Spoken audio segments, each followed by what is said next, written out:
This is the future.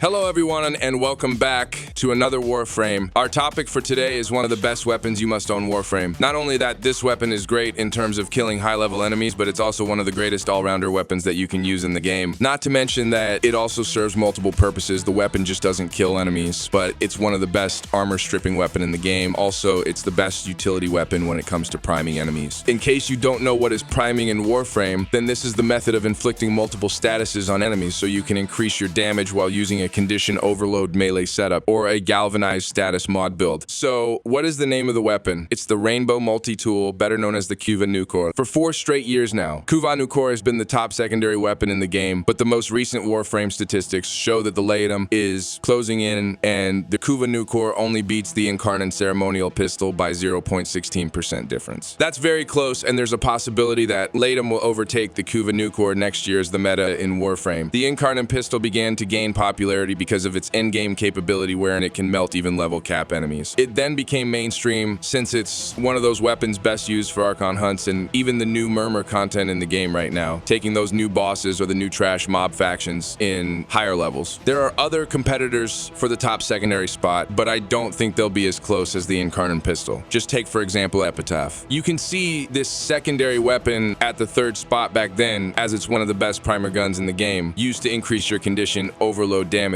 However, I don't think that it would compete against Kuva Nukor as its main purpose is as a primer gun. The Kuva Nukor can kill and be a primer gun at the same time. In addition, it can be a great armor stripping weapon with the help of the Archon system, so there's no conversation on who will win if these two pistols are compared. In my opinion, Oculture can be good if only digital extremes will make the sentient surge augment of the weapon more accessible. This is one of those weapons that got boosted with a simple Band-Aid mod, and it melts like the Kuva Nukor when it has its full stack of status chance and critical chance from the augment. Not to mention that you can make this pistol an infinite tentacle beam if you are constantly killing enemies. The only problem though is that Kuva Nukor doesn't need an augment to be great like the Oculcore, as it only needs proper modding to shred enemies to pieces. Now, before we talk about what makes Kuva Nukor one of the must-have weapons in Warframe this year, I would like to share first the awful grind of the Nemesis system right now. Back then, I could see players requesting Murmur farm in the recruiting chat, but I think that Kuva Leech hunters are slowly diminishing as digital extremes haven't made an update on Kuva weapons and we're focusing on incarnate weapon types in the game. I tried Kuva Leech hunting last month just to increase the innate element on some of my Kuva weapons with the Valence Fusion feature. I only got into a team once, and it will take long to Murmur farm solo, especially if you are the last step of unlocking the 3rd Requiem mods to kill your Kuva Leech. The usual way to spawn these Kuva Leeches is through the grinder missions in the star chart. It doesn't need to be Steel Path levels, by the way, and the best mission I can recommend is the capture mission in Cassini Saturn. Once you have captured the target, you then proceed to kill 10 enemies within 1 minute to spawn a Kuva Larvaling. Kill it, but don't spawn Leech first, and check if it's the Kuva weapon you're looking for. If it's not, then repeat the mission until you get the Kuva weapon you want. Once you have the Kuva Leech, it's time to grind for Murmur, and this is by far the most annoying part of the Nemesis system. I highly suggest that you get the UL Requiem mod to ease up the burden of farming Kuva Leech in the game. The UL Requiem mod acts as a wildcard that can replace any Requiem. Generating Murmurs via defeating Kuva Leech's Thralls or Sister of Parvos' Hounds will reveal the Requiems for their passphrase, but not the order. What I usually do is kill Thralls until I get the first correct Requiem mod. If the Kuva Leech spawn before that, then I just ignore stabbing the Leech and let him spawn 10 more Kuva Thralls to increase my Murmur. After knowing the first correct Requiem mode, I add the All Requiem mode at the first slot and the first correct Requiem at the second slot. Kill some Thralls until the Kuva Leech spawns and try stabbing the Leech. If it's not the right combination, then I swap the first correct Requiem in the first slot and the O Requiem mod in the second slot. After you get the second correct Murmur, it will now be easy to guess what is the correct Requiem combination since we have the O Requiem mod to lessen the time spent guessing the right Requiem mods. The only problem though is for newer players, you will need to buy the O Requiem mod from other players as this only drops from Transmutation or Kuva Leech and Sisters of Parvos with a 25% drop rate. After the Murmur grind, you must do the Railjack assassination mission wherein you face your Kuva Leech and either convert or kill it. Converting your leech will place it in your inventory and you can trade it to other players, while killing it will give you the weapon and the ephemera that the Kuva leech have. My usual time right now in doing Kuva leech hunting solo is around 1 hour 15 minutes with the Yule Requiem mod and the knowledge to grind Murmur fast. But if you don't have the wildcard Requiem mod, then expect that you will spend more than that to get the Kuva weapon that you want. Is it worth it though? You bet it is, as most of the Kuva weapons are the must-have weapons that are sitting at the top right now. Kuva Nukor is probably the best after the Kuva Brahma nerf, and I think it deserves its top spot due to its versatility and killing power. The Kuva Nukor packs a punch as it has the highest critical damage multiplier in the game that can go up to 10.5 times with a prime target cracker in your build. The only downside though is that it has a low critical chance, and sometimes you will need to equip Arcane Avenger to benefit from its high critical damage. During the release of Whispers in the Walls, the Kuva Nukor was busted since it can do red crit with the Topaz Archon Shard flat critical chance bonus. Many players, including me, saw the potential of a red crit Nukor and it was nasty. However, the Topaz Archon Shard got nerfed and it would take a lot of setups just to red crit with the Kuva Nukor right now. However, high critical damage is just one of the many features of the pistol. This pistol can also proc an invisible status effect called Microwave that causes the part of the enemy hit to become larger. Microwave procs have infinite duration, but the visual effect does not. And the best part is it counts as an individual status for galvanized shot, increasing your overall gundition overload damage in the process. Not to mention that the weapon has innate radiation and comes with another element depending on the Warframe you have used to capture the Kuva larvaling. In my opinion, magnetic is the best element for Kuva Nukor, as it's already a combined element and doesn't combine with any element you put in the build. This is not mentioned every time, but the magnetic damage does help kill Corpus factions with high shield values easily because of the insane status chance of Kuva Nukor that can almost reach 200%. Basically, you will get 3 elements from Kuva Nukor before modding, and that would be magnetic, radiation, and microwave status. You can add 2 more elements from your mod setup and 2 potential elements from Warframe, such as Siren with her Toxic Lash ability that grants toxin damage that doesn't combine with any elements in your weapon stats. You can also subsume Nourish into the Warframe, which imbues viral damage to your Kuva Nukor. This is why I call Kuva Nukor the Rainbow Gun, as you can have multiple statuses in the pistol that prime the enemies and increase the damage of the Galvanized mod. For this sample Siren build, you can have viral, toxin, magnetic, heat, corrosive, radiation, and microwave status effect from the Kuva Nukor. That's 7 status, but did you know that you can almost have all the status inflicted on the enemies with the Kuva Nukor? In my opinion, Kuva Nukor is the better status primer than Epitaph on some occasions, as the pistol has a higher status chance that makes good use of the arcane called Secondary Encumber. This is a secondary arcane that on status effect from a secondary weapon has a chance to apply an additional random status effect. This arcane can be acquired from Mirrored Defense as a rotation C reward. Alternatively, it can be purchased from Otak for 60 Belric Crystal Fragment and Rainia Crystal Fragment each, with a total of 1260 of each for max rank. With the high status chance of the Kuva Nukor, it allows you to proc more elements to enemies. And in fact, there will be a point that an enemy will have all the status plus the physical damage, which also counts as status on their head, leaving them more vulnerable to condition, overload, or galvanized status builds. The Epitaph might have a wider area as it can spread the status with its AoEU capability, but the Kuva Nukor beat it with Secondary Encumber in the build. Secondary Encumber Kuva Nukor is one of the best primer builds in the game, but you can also go for more damage with this build by adding Cascadia Flare that grants 480% weapon damage. In most cases, I use the Secondary Encumber setup when I'm using my melee condition overload build to kill enemies and just use Kuva Nukor as a primer gun. But if I really want to enjoy my Kuva Nukor, I always go with a Cascadia Flare build as it melts high-level enemies in seconds. Another thing that I love about Kuva Nukor right now is it has another beam extension mod in the form of Ruinous Extension, so it can beam more enemies. While this is not the OG version of the gun that was nerfed, the beam range is now perfect and very helpful in killing multiple enemies at once. The Kuva Nukor is truly an amazing weapon that every Warframe player must have in the game. It's one of those weapons in the game that you can't put down since it has multiple uses, and it's very versatile that you can use it in almost all missions in the game. For those new players, I highly suggest that you get this gun now. Although the grind is bad, the reward is worth it, so that's all about it. I hope that you have learned something new from this video. Thank you so much for watching, and I hope to see you again in my next Warframe guide. Squad Leader signing off. This is the future.